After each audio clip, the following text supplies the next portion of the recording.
With gold trading lower, we turn to one of our favorite gold bugs, Peter Schiff, Euro Pacific Capital CEO and author of The Real Crash, America's Coming Bankruptcy.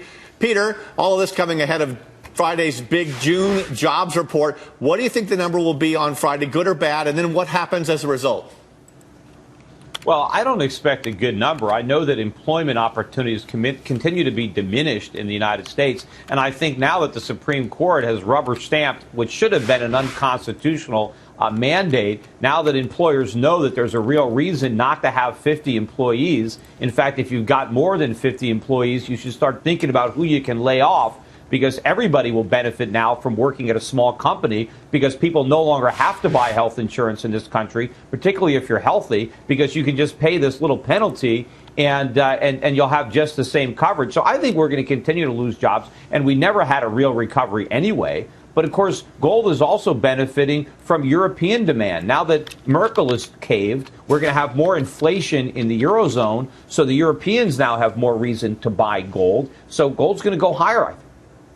Right. So now now gold could go actually back up. Do you ever, journalists have this old saying, Peter, that we're never wrong, we're just early. And you have been preaching total collapse since 2007. You were quite right when that '08 meltdown came. You continue to believe that, even though stocks, of course, came back an awful lot, a good 80%.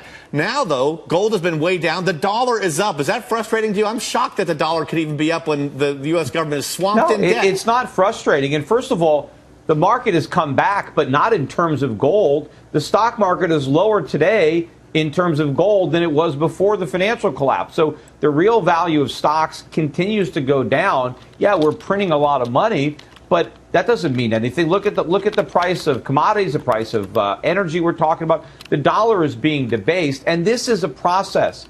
And I think I ultimately will be vindicated on all of my predictions, including the ones that haven't taken place. But if you remember, when I forecast the crisis of '08, I said that was going to be the beginning of a bigger crisis, not the end. I knew then that the real crisis was going to result not from that disease, but from the government's cure. And it is coming. QE3 is coming. And when people recognize that it's coming, it's going to hurt the dollar.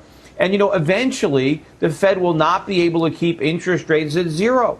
And when they rise, it's going to be even more difficult for us to pay our debts than it is for Europe to pay its. And yet, oddly, 10-year treasuries are at a lower interest rate now than they were in the '08 meltdown. I don't understand. All right, we got to go. Thank you very much for being with us, Peter Schiff. You don't have to understand it. I mean, just realize that it's insanity, and it will end badly, just like the technology stock bubble and internet stocks, just like the housing bubble and subprime mortgages. People who are buying 30-year treasuries are making the same mistake. Of course, the problem is the biggest buyer is the Federal Reserve, and they're buying with our money. Yes.